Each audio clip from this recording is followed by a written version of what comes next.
simplemente daros la bienvenida a todos a este nuevo seminario de la red, que en este caso pues vamos a hablar de la difusión del conocimiento a través del mundo artesano, que creo que es un tema realmente muy interesante.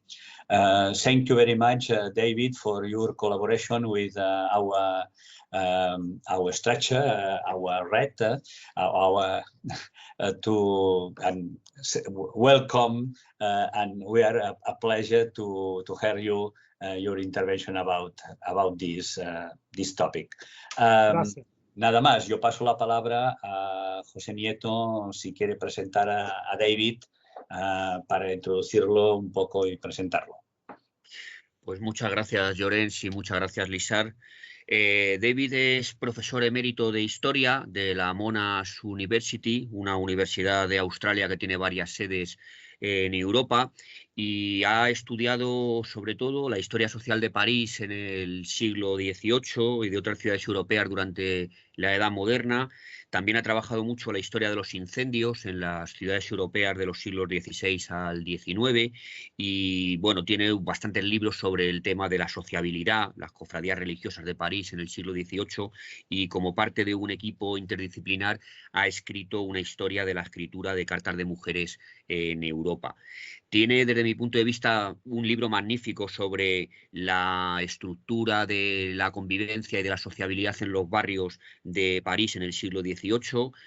Ha trabajado también mucho los vínculos de vecindad y de comunidad en el mismo París, sobre todo en la segunda mitad del siglo XVIII, y ha también introducido en casi todas sus investigaciones muchas notas sobre el trabajo, sobre las relaciones familiares, también la formación de clase, y entre sus últimos proyectos está su interés por la movilidad de los artesanos hacia y desde París en el siglo XVIII, y como fruto de este estudio sobre la movilidad, al final ha ido derivando hacia los temas más relacionados con los estudios de la innovación. David nos viene aquí a plantear un trabajo que, en cierto modo, pues podemos tener el placer y el orgullo de decir que ha sido aceptado por la editorial Brill, y que vamos a poder ver en ese trabajo las colaboraciones de una parte importante de los estudios que se están haciendo ahora mismo sobre la innovación en Europa.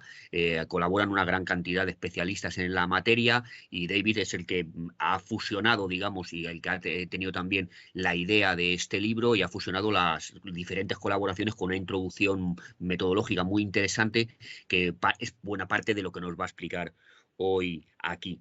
Él en concreto, si ya hablamos, digamos, de la parte más académica, ha sido profesor invitado en la Escuela de Altos Estudios de Ciencias Sociales en París varias veces, también en la Escuela Normal Superior de Lyon, y sus libros han conseguido varios premios, y en el año 2004 fue elegido miembro de la Academia Australiana de Humanidades. Bueno, es, yo creo que, un investigador de referencia en la actualidad, y tiene, pues como digo, un pozo de investigaciones que yo creo que nos pueden ayudar mucho para la red de la historia del trabajo en Española y en general en todo el mundo de las investigaciones del trabajo.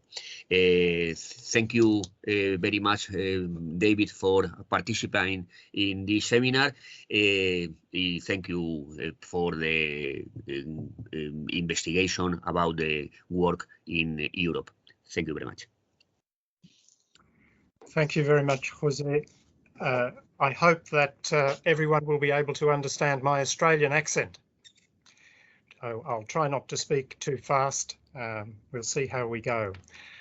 As Jose has explained, this paper is taken from the introduction to a collection of essays, which is about the connections between artisan mobility on the one hand and innovation on the other.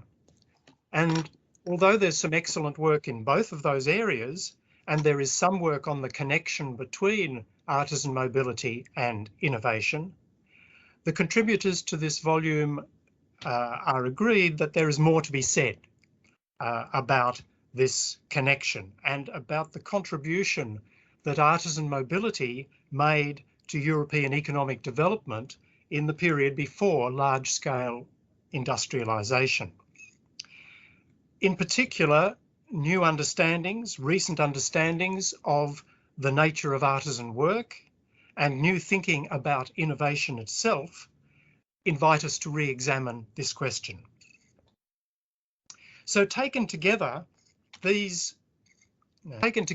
essays in this collection emphasise the importance of artisans in the dissemination of new ideas, of new techniques, new ways of doing things. But they also suggest that rather than thinking about that process in terms of transfer or diffusion, it's better to use concepts such as circulation, exchange, and adaptation.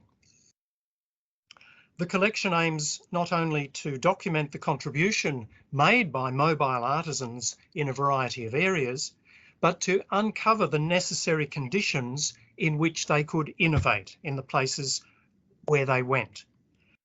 The conditions for the circulation of new skills, of processes, and of knowledge. In what circumstances, in other words, was artisan creativity successful? Now, I'm going to start with some background, some definitions, and as I go along, I'll point to some of the insights that are offered by the 11 essays in our collection.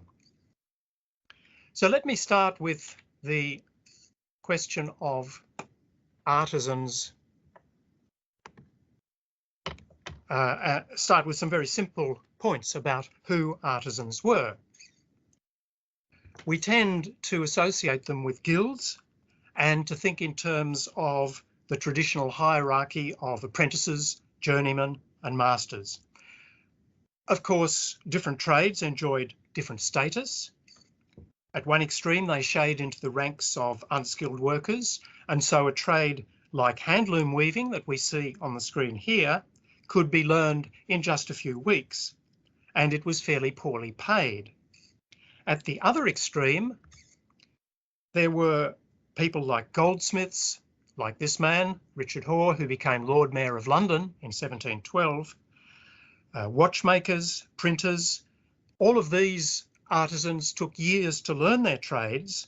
They were generally well remunerated, and some became very wealthy indeed. But even among artisans within the one trade, there were often extremes of wealth, and some of those who succeeded became veritable entrepreneurs, often controlling the trade in their own town. So an example of that is José Patau in Madrid, who José Nieto Sanchez talks about in his essay in this collection. Patau was an immigrant from Barcelona who became a master manufacturer in the passementerie trade. So guild artisans themselves were very diverse. But in this collection, most of the artisans we've looked at, in fact, did not work in the guilds. For example, one of the fascinating essays is by Margriet Schulte-Beerbuhl, who examines sugar bakers. I confess sugar bakers were a trade I wasn't really aware of before reading Margriet's essay, but it was a trade that was dominated across Europe by mobile artisans, most of whom came from the Grisons region in the Swiss Alps. They made and sold confectionery using recipes that were passed on from master to apprentice or within families. Some of them spent their entire lives on the road as hawkers, whereas others settled in towns across Central Europe. In some of those places, they were allowed to join guilds. In other places, they were excluded from the guilds. And what we see here is the Café Schukan in Münster, which was started by one of these sugar bakers and which became a veritable institution in Münster. So there are groups like the sugar bakers who sometimes were inside the guilds, sometimes outside, and the same can be said of many female artisans. Many of them were excluded from guild membership. Women, in fact, worked in a surprising number of trades, and there's a body of recent work that I'm sure you're familiar with that has shown that sometimes these women had very high levels of skill. One of the essays in this volume looks at English women who became fashion workers in Paris. And another essay, so that's Simon MacDonald's essay, another essay by Beatrice Zucca Micheletto shows that female artisans who migrated to Piedmont, Savoy, are generally hidden in the sources because they were part of family migrations. It was the male heads of household who were registered as business owners, even though in fact many of these were family businesses. But Beatrice has been able to use the privileges, the monopolies accorded to these families in order to track a certain number of the women who were hiding behind the male heads of households. So if we're thinking about who artisans were, it's not just within the guilds, but a whole lot of male and female artisans who worked outside the guilds. The boundaries of the category of artisan, as I said before, are blurred. They're also blurred by the fact that during the early modern period, quite a number of what had been artisan trades, groups like architects, engineers, artists, doctors, surgeons, all of these groups attempted to escape from their artisan status. So surgeons, for example, were often part of the same guild as barbers, but by the 18th century they were setting up their own separate societies, and they were claiming to be far more skilled and learned than mere barbers. The same thing happened with architects. Most buildings still in the 18th century were designed by master masons, but with increasing frequency, major building projects were given to men who saw themselves as quite distinct from artisans, who described themselves as professional architects. Now this trend, the creation of what were to become known as liberal professions, was often facilitated by governments that often sponsored the creation of special schools for these professional groups. That was very apparent in the case of engineers, who were often linked to the military, in fact, to armies. It also happened with painting and sculpture, which were artisan professions until the creation of special academies, like the Royal Academy in London or a number of other academies across Europe, and they began to see and to describe themselves as artists rather than artisans. Now this, of course, led to an increasingly widespread view of artisans as mere technicians rather than as creators.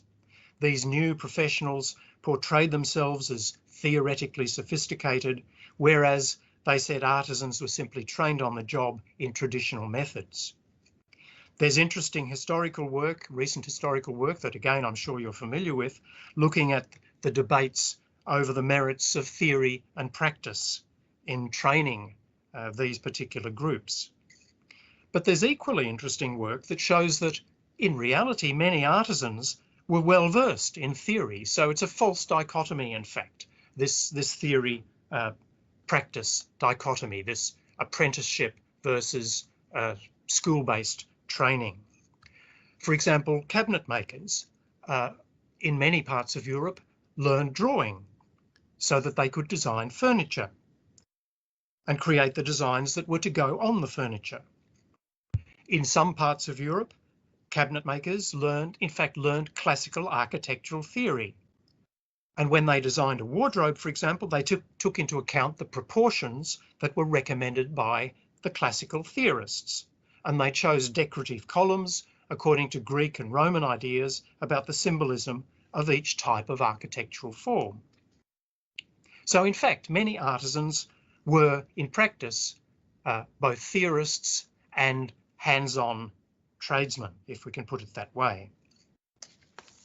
Now, several of the essays in our collection look at artisans who were on the frontier between the older artisan world and the newly assertive professions. So let me move on to questions around artisan mobility. As you're all well aware, artisans were a particularly mobile group in early modern Europe, and there's a great deal of historical work on some aspects of their movement, and in some cases on its connection with the dissemination of skills and techniques. In the historical literature, there are really three types of artisan mobility that are described. Perhaps the best known is the large-scale migration of particular persecuted religious minorities. So Protestants from the southern Netherlands in the second half of the 16th century who founded new industries in other parts of Europe. And the same was true of the French Huguenots, first during the religious wars of the 16th century, but then in larger numbers in the late 17th century. So that's one area of artisan mobility, permanent migration in most cases, that has been closely associated with the introduction of new industries and new skills in various parts of Europe. Also prominent in studies of the connection between mobility and technical innovation have been studies of artisans who were invited by foreign governments. Now, there are some examples where this invitation was successful. The Milanese silk industry was a good example of a very successful industry that was started through artisans being, in a sense, imported by the Milanese authorities. Similarly, in Louis XIV's France, his minister Colbert is remembered for his attempts to recruit artisans in many different areas, to develop the French iron industry, tapestry and furniture making at the Gobelins in Paris, glass making in other parts of France. Another example of this is the establishment, particularly in the 18th century, of royal porcelain manufactories all over Europe. And many princes offered incentives to artisans who claimed to know how to make something that was similar to Chinese porcelain. And of course, rulers very often offered privileges, offered monopolies usually on a particular product in order to attract artisans to their territory. Sometimes this worked, but very often, in fact, it didn't work. And that's a point I'll come back to later on. The third form of artisan mobility that has been studied, although not so much, was that of individuals or small groups sometimes of family members. Best known is the movement of journeymen. Of course, in most German towns, it was compulsory after the apprenticeship for an individual to leave and gain work experience somewhere else. They couldn't simply stay in the place where they'd been trained as an apprentice.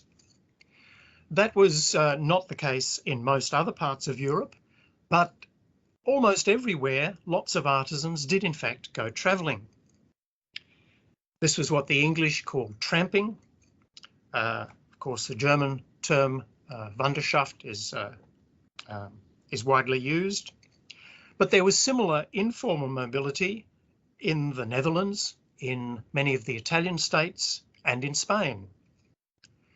It existed in France too, in the form of the Tour de France, which is associated particularly with the compagnonnage. Although the compagnonnage have been studied quite a lot, partly because they have been imagined by historians as secret societies and as the origins of forms of working class organisation. But in fact, many of the artisans who went on their Tour de France were not members of the compagnonnage.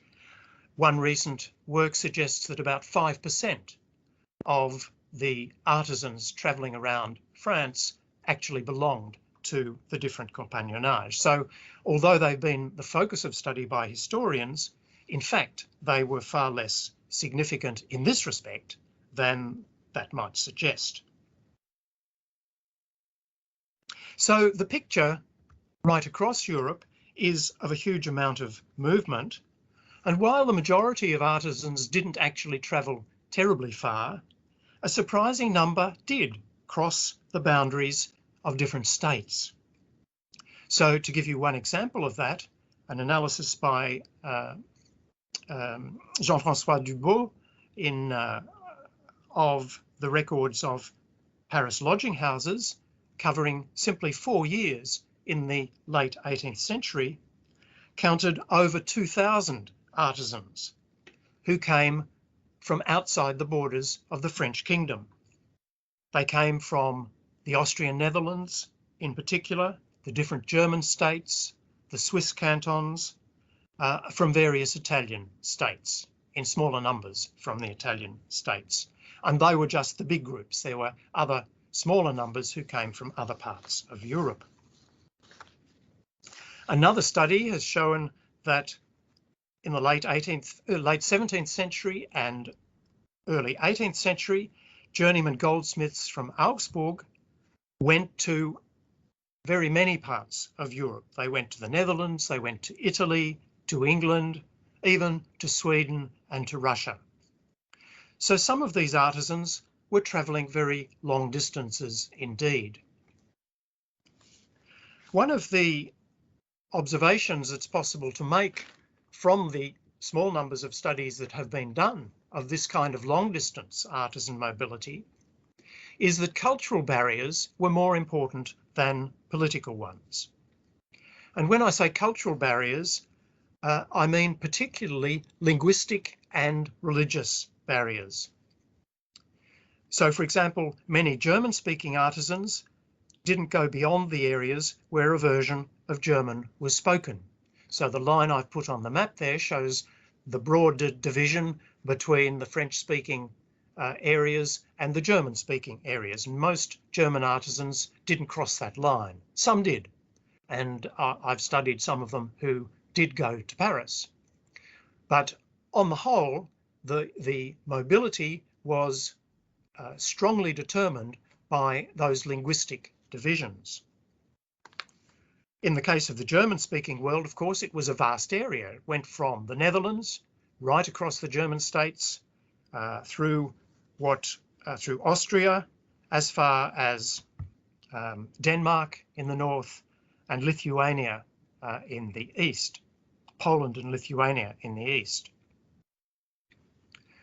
On the other hand, French artisans often stopped at the boundaries of the French-speaking zones, so respecting that line on the other side. Some, of course, did. Some went as far as Berlin. I'll mention those a little later. Some went to Austria, some went to Italy, but in much smaller numbers. So linguistic boundaries were important. So were religious ones, although those became less important in the 18th century than they had been during periods of religious conflict. So it's noticeable that in the 16th and 17th centuries, Protestant artisans on the whole didn't go to Catholic areas and Catholic ones didn't go to Protestant areas. As I say, in the 18th century, that division became less marked.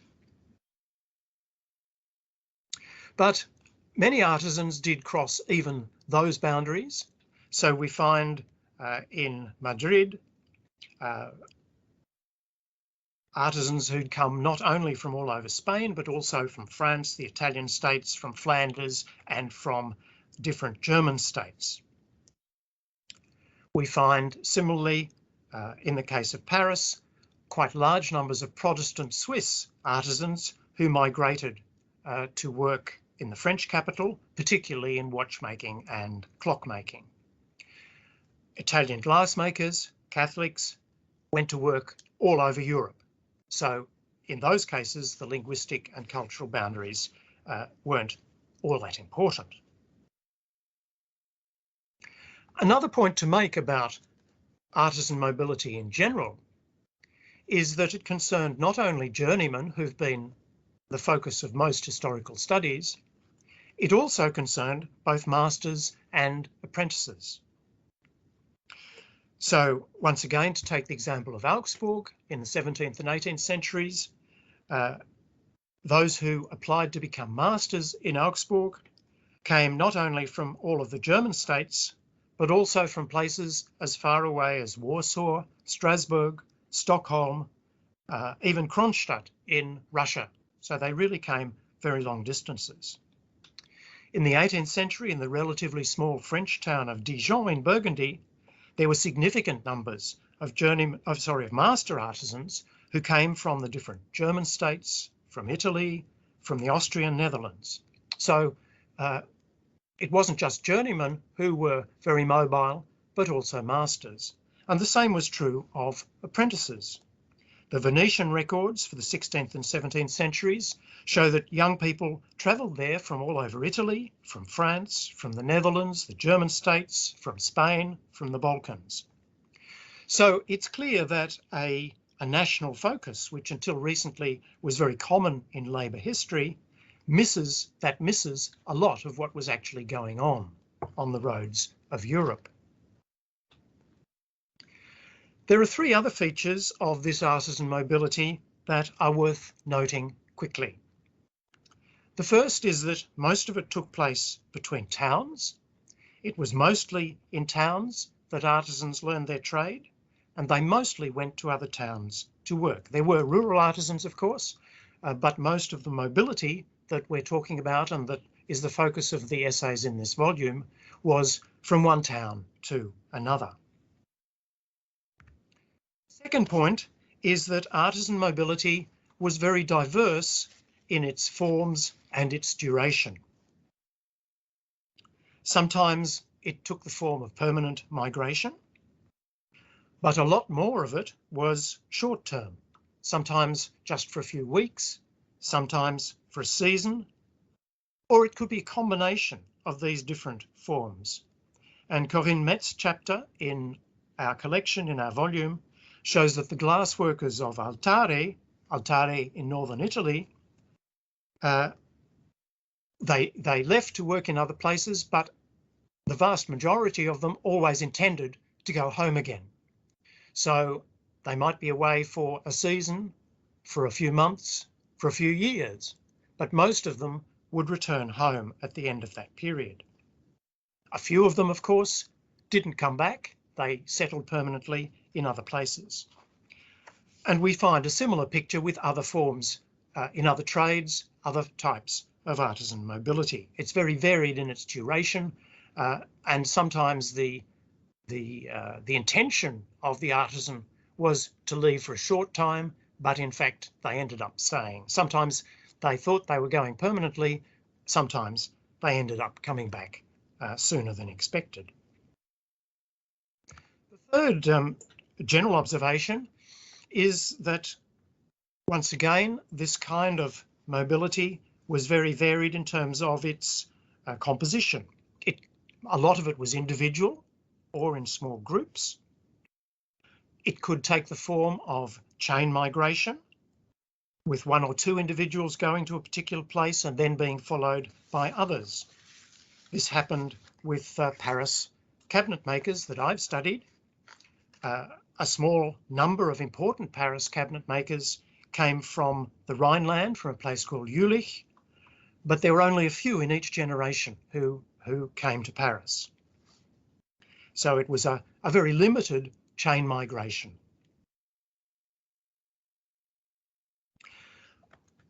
All right, so those are some observations about the nature of artisan mobility. Let me now move on to the connections between that mobility and innovation. We've adopted a broad definition of this term innovation. Older histories, of course, tended to treat innovation as something that was primarily technical, closely linked to invention. But a lot of recent work on the history of technology has shown that even major breakthroughs were less often the result of a discovery made by a single genius, and more often they were products of incremental changes, of experimentation, trial and error by many different people. And of course, as straightforward an example as the steam engine illustrates this.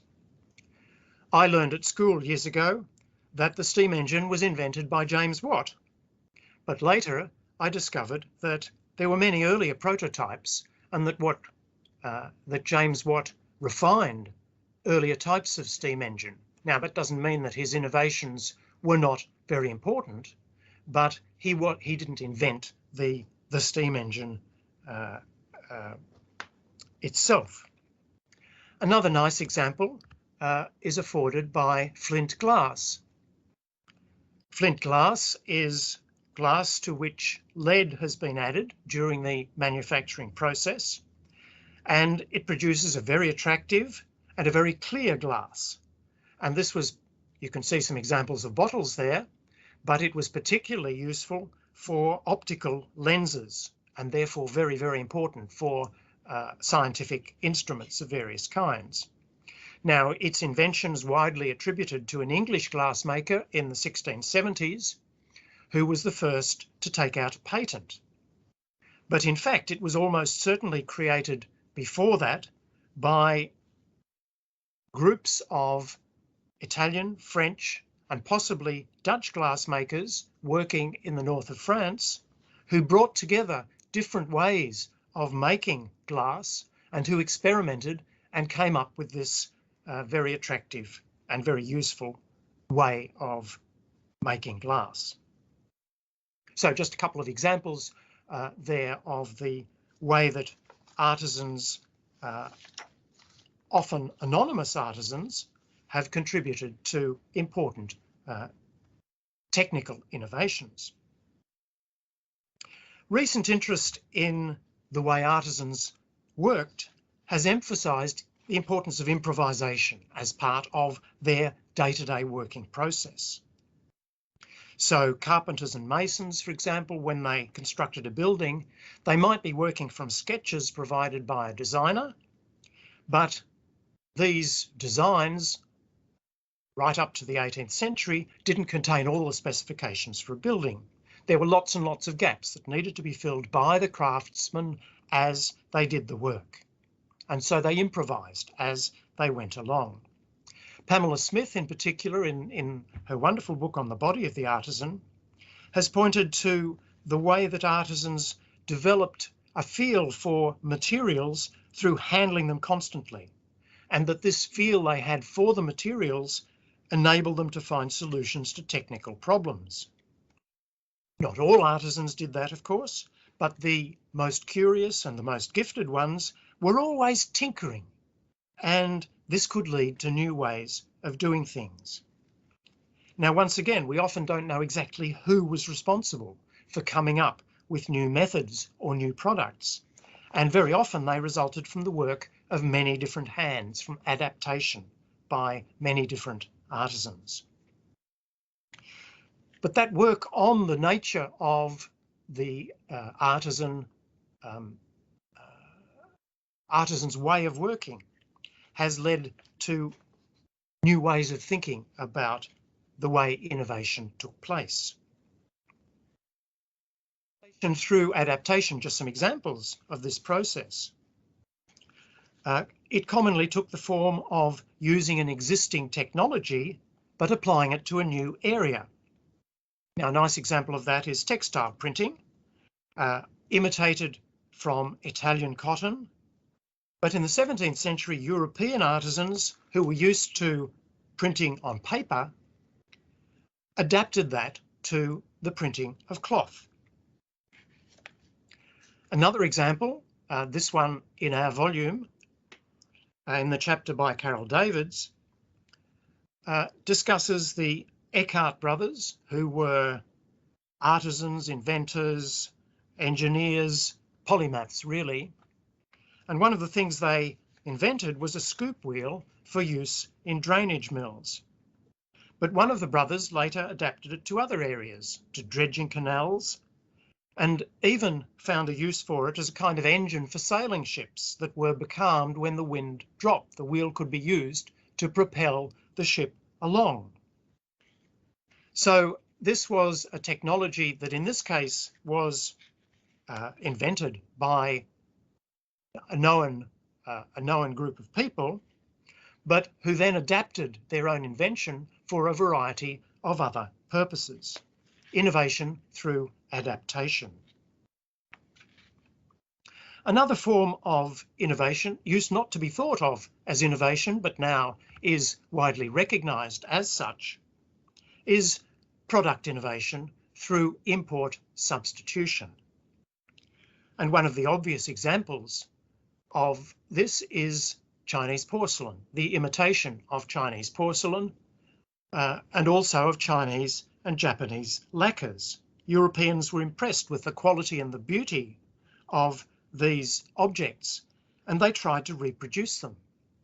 But they often weren't able to do so. In trying to imitate Chinese porcelain and Chinese and Japanese lacquers, they often came up with imitations that, in fact, produced new objects, new products. The vernis Martin, produced by the Martin brothers in Paris, was an imitation of Chinese and Japanese lacquer, but in fact it was a new recipe, and it was soon adapted to other purposes by artisans in other parts of Europe. Another example is the porcelain tiles produced by Dutch craftsmen in the 17th century that in fact developed from techniques that Italian makers of glazed tiles had brought to Spain and then to Portugal. In the late 17th century, Dutch artisans brought their particular style of tiles back to Portugal. By the late 18th century, these were being imitated in many other parts of Europe, and many of those imitations introduced differences in style, differences in the application of the techniques. And that's a wonderful example of multiple interactions of artisan mobility, of imitation and adaptation. Italian artisans going to Seville, from there to Portugal, from there to Antwerp, Dutch artisans coming back to Spain and creating new objects that were adaptations of these older forms of tile production. Very often it's impossible to say when imitation became innovation, but the connection between them is incontestable. A nice example of that is silver teapots, which took a huge variety of forms across the 17th and 18th centuries. The original ones, like the one you can see on the left, were imitations of Chinese ceramic teapots. But artisans experimented first with new materials, silver, and then with different shapes, different forms, different styles. And in the process, they created an entirely new product made from a different material with different styles and qualities. So imitation had become innovation. Now, these examples, of course, also raise the question of the relationship between innovation and non-technical forms of invention, such as style and aesthetic properties. When in the 18th century the French Academy of Sciences evaluated new inventions in watchmaking, the Academy included in its evaluation changes to the appearance of the watches, new arrangements of the face and the hands, changes to the size and the weight and the shape of the watch. All of these were regarded as valuable innovations, not just what was happening on the inside with the watch's mechanism. So a nice example where the aesthetic qualities of the object were seen at the time as innovative. The same is true if we turn to textile manufacturing. One of the key innovations in the 16th and 17th centuries was the introduction of a greater range of colours. And You can see some examples of 17th century styles here. So a change to the aesthetic quality of the fabric was once again an innovation. It didn't necessarily require any change in the process of manufacture. It did require a change perhaps in methods of dyeing, but it was in itself an innovation.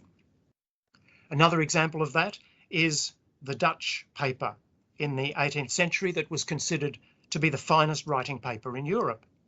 But the finishing process that the Dutch artisans used to produce a very fine surface that was good to write on made the paper slightly blue in colour. Now, at first that was regarded as a defect, but it wasn't long before manufacturers in other parts of Europe were trying to imitate this high quality Dutch writing paper, including its blue colour, which became one of the properties of the paper. So an unintentional innovation, but one that was then adopted by other manufacturers.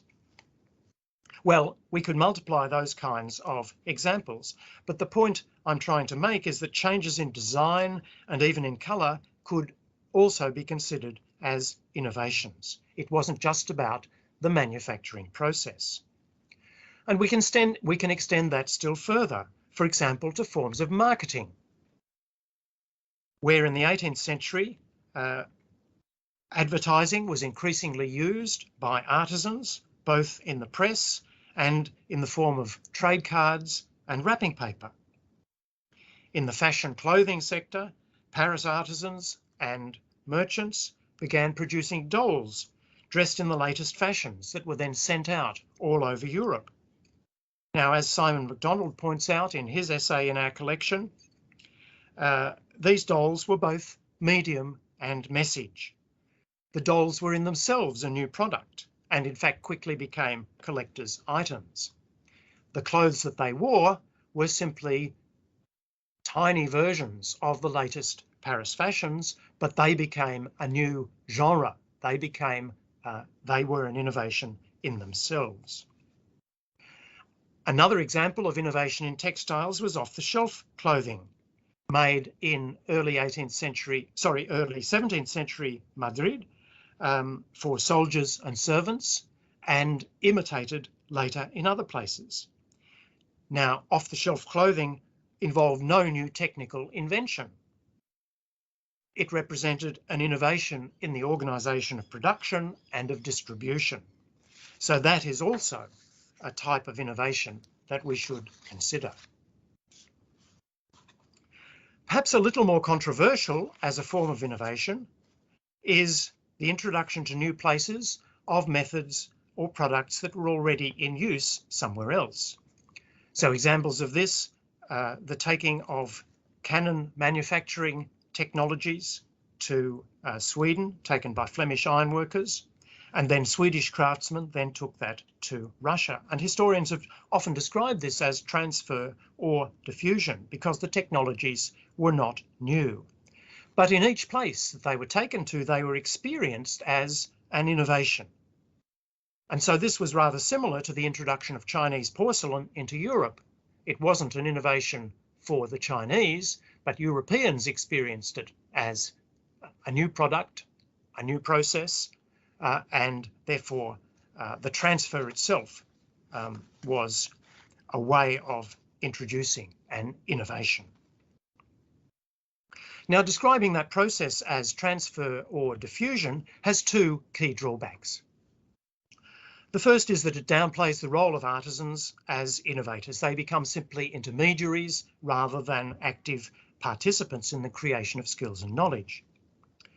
Here again, studies of artisan methods have shown that it's possible to know exactly what to do to make something, to produce glass suitable for blowing, for example, but to be unable to produce it without having the feel for the materials that artisans themselves developed. The second problem with this vocabulary of transfer or diffusion is that it obscures the adaptation that usually took place when an existing technology or product was taken from one location to another. And a nice example of that is the bronzes that were produced by French artisans whom Frederick II of Prussia recruited to work on his palace at Sanssouci. Some of these French artisans stayed in Berlin and they started a factory producing what they called French bronzes. And they were using the same technology of production as Paris artisans, but the bronzes were heavier than Paris ones and they were adapted to local German Prussian tastes. And so there's a process of adaptation, at least in style and form, that had taken place. It wasn't simply a transfer. The technology might have been the same, but the product was different. Another nice example of that is the fire pump.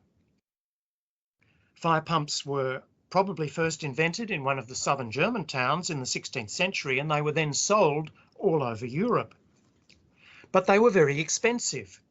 And so this prompted local authorities in London, for example, to commission local artisans to make copies.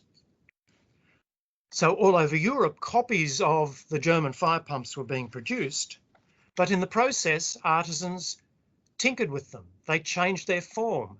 They changed the way that the mechanisms worked. They improved them. And so by the 18th century, there were a huge range of different models of fire pumps available. So on one level, we might see this as the diffusion of a new technology, but in fact, the products were very different in many cases from the originals because that was the way that artisans worked. So these too were forms of innovation through adaptation. And very often, this was a direct product of mobility, since artisans were producing these for new markets, often using new materials, and when they went to new places, they catered to local tastes and local requirements. So that brings me to my final section. I hope I'm not, how am I going for time? Should I be hurrying up here? We are on time. Okay. So this brings me to my final section, which is about the conditions for innovation by mobile artisans. This is also the most difficult question because the sources often are lacking. But it's a fascinating question to ask. When artisans moved from one place to another, what were the conditions that enabled or encouraged them to innovate when they reached their destination? And was mobility itself an important factor in that process? We know that not all mobile artisans were innovative, but some were extremely innovative. And we have some examples, and my essay on German cabinet makers in Paris is one example, where the immigrants far exceeded the local artisans in the innovative nature of their production. Now, we have earlier work on artisan innovation that that isn't primarily concerned with mobility, that has placed a lot of emphasis on two factors, on cities, on urban environments, and on the role of guilds. Now, both of those are important. They're both relevant, of course. Early modern cities provided relatively large markets, and in many cases, they encouraged concentrations of artisans and produced a high level of specialisation. And both concentration and specialisation appear to be important in encouraging innovation. The work of Liliane Hilaire-Perez on London in her book on La pièce et le geste offers wonderful examples of that. In many of these cities, we can see veritable cultures of innovation emerging. And when mobile artisans entered these places, came in contact with these cultures of innovation, they were encouraged to experiment. And so a particular type of urban context was important, no question about that. Guilds too were important, but again, in certain conditions. Now, you'll all be familiar with the recent debates about whether guilds were obstacles to new ideas or whether they encouraged new technologies. And Sheila Ogilvy's new book argues very forcefully that guilds impeded innovation. My own view, and I think the view that's shared by the contributors to our volume, is that sometimes the guilds got in the way. In other cases, in other places, the guilds encouraged innovation. So it's very specific to individual places. But these were not the only institutions that mattered. And again, we have important work on some of the other institutions that were encouraging innovation in the artisan sector. Very often the academies of science that were springing up right across Europe were important in encouraging technical innovation. So were the design and drawing schools that proliferated in some parts of Europe in the 18th century in particular. And then there were private bodies like the Societies of Arts, first in Paris and then later in London, that also had artisan members and encouraged artisans to innovate. But that's a separate question, or partly a separate question, from the connection between innovation and mobility. And that, of course, is our main focus. There again, there has been debate. So the German historian Rainer Elka, in particular, has argued that when journeymen arrived to work with a master, their employment was only temporary, and that therefore it was unlikely that the master would share new methods with a journeyman who was going to move on to work for somebody else, and that a journeyman who was only there for a short time was unlikely to share new ideas and methods that he was familiar with. And those are arguments that are worth considering. Elka also pointed to the kinds of obstacles that faced newcomers, whatever skills or new ideas they might have. When they travelled to a new country, they often had to learn a different language. They had to operate in a very different cultural context. The British historian Peter Matthias has observed that settling foreign artisans generally proved more difficult than attracting them in the first instance. And he's referring particularly to work on industrial espionage and attempts by governments to import artisans and the skills that they possessed. And there's a long record of failures in implanting new industries by importing artisans. We're a bit short of time, so I won't give examples of that. You're probably familiar with many examples yourselves. So this is a way of saying that the conditions had to be right in order for mobile artisans to introduce innovations, whether it was in methods or in products.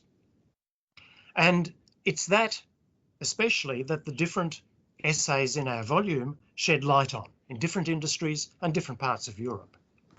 And I think if we take our essays together, we can point to a number of things that are important preconditions, not all of them necessary, but all of them that were important, at least in some instances. So I'll mention 5 that I think emerge from the essays in our volume.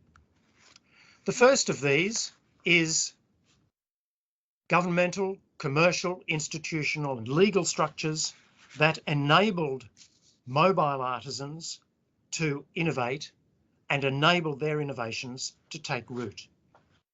Now, that might take the form of patronage from government, and José Nieto Sanchez's article on Madrid shows that demand from the court and encouragement from the royal government enabled and encouraged some immigrant artisans to innovate successfully. For immigrant artisans in Piedmont, as Beatrice Zucca Micheletto's essay shows, government monopolies were crucial, and they remained crucial in enabling widows to keep family businesses going. The fact that in Piedmont Savoy, widows and daughters were able to get monopolies renewed in their own names, that's something that creates the sources she was able to use to see what contributions women in fact were making to innovative methods and products within family enterprises. A second crucial factor was the support networks that were enjoyed by mobile artisans. Many artisans kept in touch with compatriots, both in their destination, their place of destination, and in places along the way. And their networks made it easier to find work, to find clients, to adapt to local conditions. Now, again, that wasn't a guarantee of innovation, but it did help artisans to find a foothold when they arrived, and if they had new ideas and new methods, it enabled them to begin using them. A third important factor was the existence, or sometimes the absence, of cultures of innovation in the place of destination. Booming consumer markets, by the 18th century anyway, prized novelty, and these encouraged artisans to improvise and to try new things. But this could work both ways, and there's a fine essay by Martin Prak and Sander Karst on painters from the southern Netherlands who went to Amsterdam, who went to Paris, and who went to London. And the result in those three cities was rather different. In Amsterdam, new markets developed for these painters. In London, new markets also developed, although they took a different form. In Paris, these painters had a great deal of difficulty getting a foothold, and the sorts of paintings they produced were not valued because the local traditions of artistic production were rather conservative. So the encouragement, the sort of cultures of innovation in the place where mobile artisans went were really important. A fourth factor was the existence of a habitus, as Corinne Met calls it, of innovation among the mobile workers themselves. And her essay shows that among the glass workers of Altare, there was a long tradition of mobility. So even before they left home, these glass workers knew what to do in order to find work, knew what to do in order to have their skills valued in the places that they went. They knew they had to adapt to local markets and local conditions. And sometimes they may have had direct advice on what would work in this place or in that place. But in any case, they were predisposed to be innovative even before they left home. So this is what Matt calls a habitus of innovation. And that clearly was an important factor in some instances. And finally, the experience of mobility itself was, in some cases, an element that encouraged innovation. For artisans who were receptive to new ideas, opportunities were increased when they went to new places and saw other ways of doing things. And we know of a number of artisans who kept notebooks while they were travelling, and they sketched things that impressed them as they were going along. And when they settled down, developed, founded their own workshops, they began making these things that they had perceived or thought of as they were on their travels. This openness to new ideas is very visible among the German cabinet makers that I've studied, also among the porcelain makers, French porcelain makers in London, that Matthew Martin looks at in his essay. In both of these trades, innovation was clearly linked to both responsiveness to demand from customers and to cross-fertilisation from other cognate trades. Now, as I said before, not all of these conditions were necessary for innovation, but in different places, at different times, all of them emerge as important facilitating factors.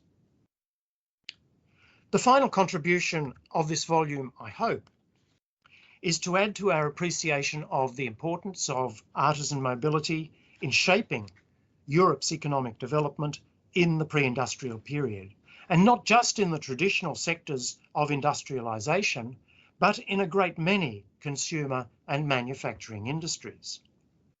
The collection seeks to stress the significance of cultural factors, as well as economic and technical ones in that process. And finally, it suggests that artisan movement around the European continent helped to disseminate cultures of innovation, and in the process to make Europe a more unified space, to create what we've called in the main title of the book, a republic of skill. A republic because it was the work of many hands, of many often unnamed individual artisans. I hope I haven't gone too much over time, but we'll certainly welcome some questions if there are some. I have any questions? What is the paper of the merchants in local markets to disseminate of the information about the innovations? What do you think about that? And another thing, do you know if there are artisans who send your sons or send another artisans to know innovations in another countries or in another parts of Europe? The local artisans who send your sons, for instance, to copy some innovations, but this is another kind of dissemination of the information. That is very normal in the industrialization in the 19th century, for instance. Yes, yeah, that's a very good point. The use of advertising in newspapers, it's very diverse in different, depending on the form that the press took in different parts of Europe. In London, it comes very early because there's a very lively publication of newspapers in London, many competing newspapers, and you can find in those newspapers, even at the end of the 17th century, you can find what we would call advertisements for particular products by sometimes by merchants, but sometimes too by artisans who are producing them. In other places that comes very much later because the press is not available in the same way. But a form of advertising that I didn't mention, but that is the subject of a recent French thesis, is posters on the walls, which were very widely used across Europe for advertising. Of course, they were used in the first instance for government decrees and things like that. But soon they become used to advertise theatre performances. And then we find them being used by merchants and artisans to advertise products. So this could take many different forms, what we would call advertising. The second, does that answer your question? I'm not sure. No, it's about if the artisans send your sons or send another artisans to know the innovations in another parts of Europe, for instance. Don't know that, no? If this possibility exists, or it's possible that. Yes, it certainly does exist. It takes different forms. Most often, I think the sons, but also daughters sometimes, are sent to particular places that are well known for their production in a certain area. So one of the reasons why Augsburg, right across the 16th, 17th, 18th centuries, is a attracts people from all over Europe in the goldsmith goldsmithing area is the reputation that Augsburg artisans have for being among the very best in Europe for goldsmithing. Now, of course, that's not sending sons to learn how to make a particular product, but it is sending them to learn the latest techniques, the best techniques on the continent. So that's one example of that process taking place. One of the essays in our volume, the essay by Simon MacDonald on English women working in the Paris fashion industry, shows the same thing happening, but in that case with girls. Very interesting example. And there, Simon's able to show that it depended on there being direct personal connections between the family and the artisan who the girls were sent to work with. Of course, being girls, they're thought to need greater protection. Exactly. And so having that personal connection is seen as very important. But they are being sent to the centre of fashion production in the 18th century to learn the latest techniques.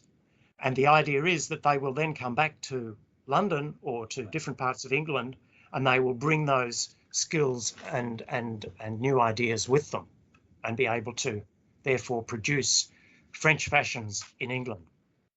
So there are a couple of examples of exactly the sort of process that you're asking about. Okay. Thank you very much. Fascinating, great question, fascinating examples. Okay, David, in the chat we have a question of Alfonso Zarzoso. He apologizes because he didn't have a camera or a micro, but he's asking about, I want to call your attention on the idea of thrifty science explored recently by Simon Werret in several publications. He focuses in household as the place of work and contents that everyday scientific practice was often much about preserving, repairing and reusing the old as it was about innovation. So I wonder if you consider those domestic cultures as a part of artisan cultures of mobility and innovation. Yes, I've read that article by Werret, and it's yes, it's certainly quite interesting and draws attention to a very important practice. I think the answer is both yes and no. Because it depends very much what the outcome of that process is. If it's repairing something to its former state, then it's hard to imagine that as innovation. But if in the process of repair, the artisan is actually producing something that doesn't already exist, or that is in a different style or a different form, then clearly that would match the definition that I've given of innovation. So it depends very much on the particular example, the particular product, I think.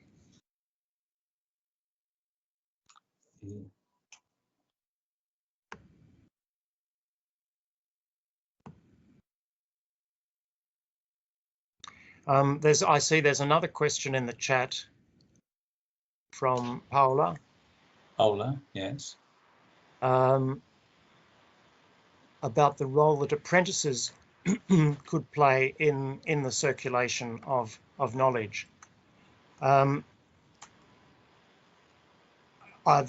I should refer to Jose Nieto Sanchez's essay in the volume, because Jose has quite a lot to say about the apprenticeship process and the way that contributes directly to to the circulation of knowledge. Do you want to answer the question, Jose? Yes, but my English is very bad. No, answer it in Spanish by all means. Yes, but the role of the apprenticeship in the circulation of the knowledge is very, very important. But it's difficult to entry to the heart of the circulation of the knowledge, but the documental phones is very, very complication to the entry to the center of the contract of the apprenticeship contract. But I suppose in the answer to the Paula, the very important question is the circulation of the knowledge to the Spain, to the Latin America, for the new Spain, Mexico. I suppose the most important question is the transfer to the innovation to the small towns in Spain to other towns in Mexico. I know the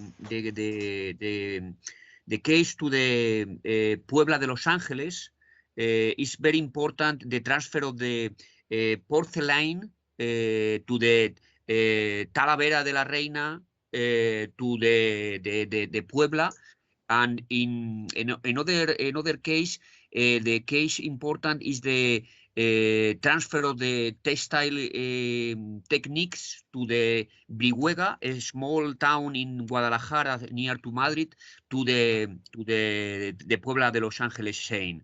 And I suppose the transmission of the information is first to the master translate to the Brihuega or Talavera to Puebla, but I suppose the role of the apprenticeship is very important for the transfer of the information then.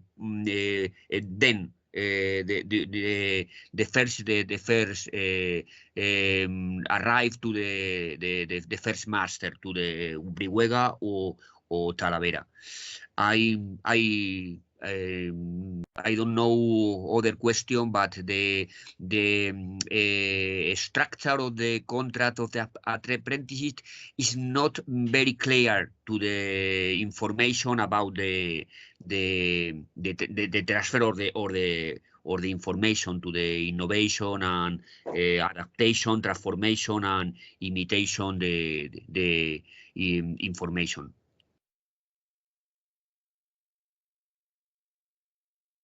No sé si se me ha oído bien porque pone aquí que insuficiente calidad de la red. Sí, no sí. Sé. Sí, correcto. Te hemos escuchado bien, Sí. José, perfecto. Bien. Vale, Selina ha levantado la mano. Si quieres, Selina, adelante. Sí, hello. Hello. Thanks a lot, David, for explanation. It was great. Thanks a lot for speaking slowly.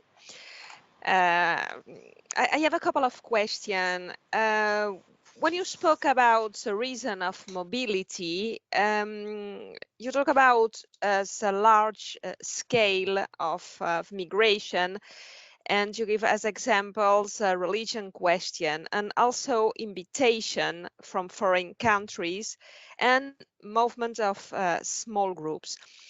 I was asking if it's possible to find another type of migration when, for example, when a country is making or doing trade protectionism and collapsing market with tariff barrier, and artisans, for example, have an obliged mobility, they must leave to follow the markets they were supplying.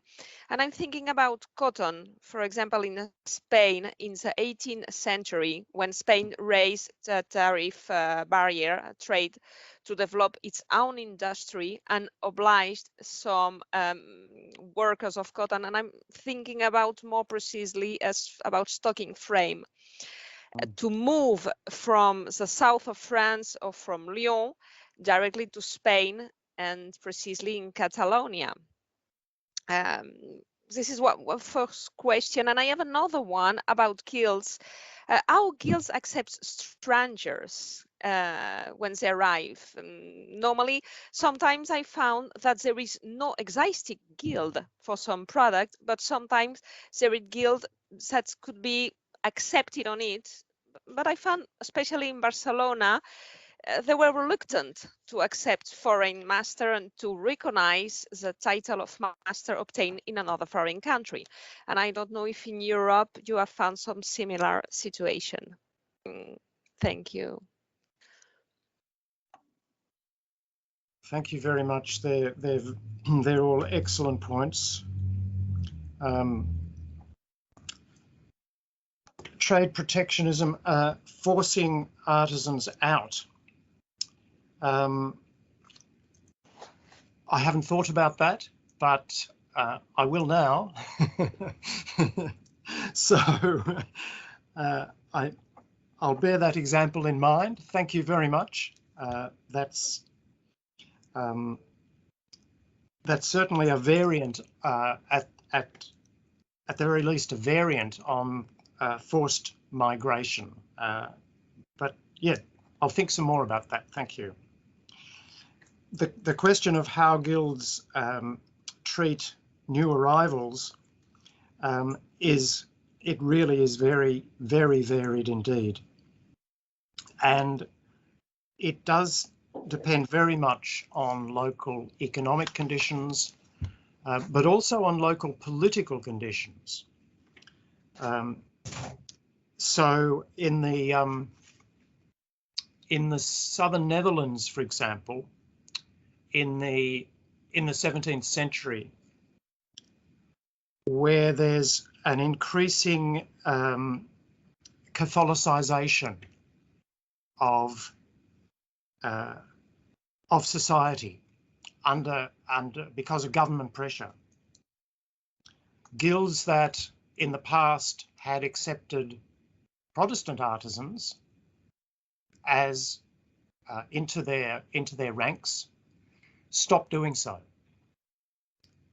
Now, whether that's because they themselves have become kind of more fervently Catholic or because of government pressure from above, we can't necessarily tell. But that's one example where a particular kind of cultural and political pressures can produce a change in the reception that foreign artisans receive. In other cases, it depends very much on the economic situation. Outsiders are generally well received when there's a lot of demand for labour and the market is expanding. But if the market is contracting, then outsiders are seen as a threat. So that's, and one could give lots of examples of that happening in different parts of Europe.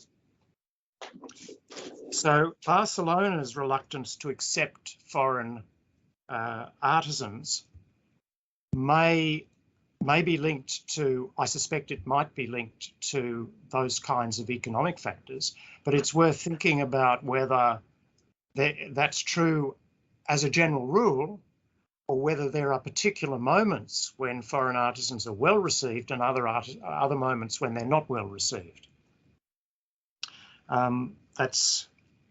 So the answer is there's a whole lot of variety, and it depends on different factors, but local factors in each case. Okay, thank you very much.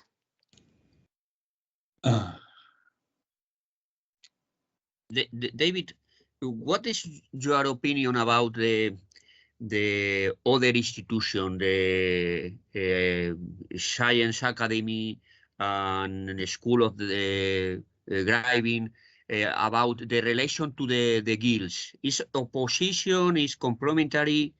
What is the rule of this new institution about the traditional institution to the artisan?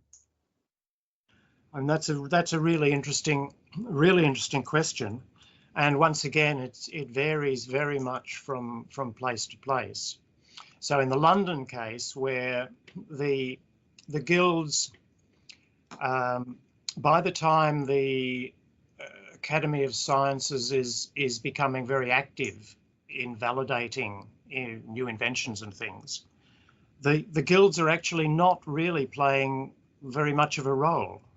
They still have some political role within the city, but they don't have nearly the sort of economic control of industries that they had in the past. And so there's a sense in which the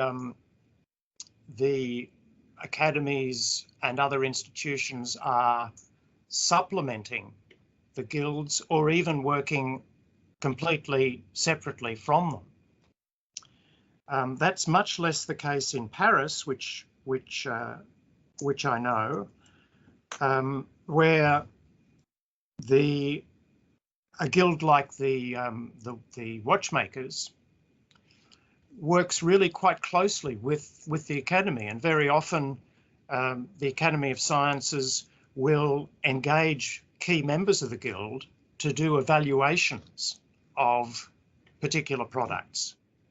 So in that case, they're working closely together. I think it very much depends, once again, on local political conditions and institutional structures in the different places. Okay.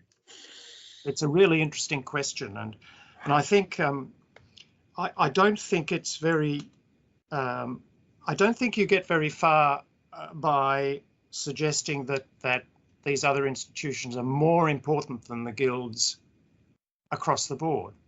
They might be in particular places, they might not be in other places, but they're not necessarily rivals or replacing the guilds. It depends very much on the local context. Okay.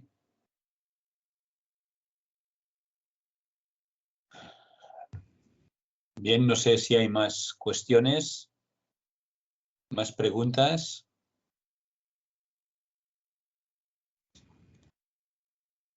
Porque si no lo vamos a dejar aquí. Thank you very much, David. Your exposition has been very, very interesting, I think, for all the people who work with this focus. And thank you very much for all. And well, thank you, and thank you for those terrific questions, and you've given me some things to think about. Okay. That's always the purpose of scholarly exchange. Thank you very much. Okay.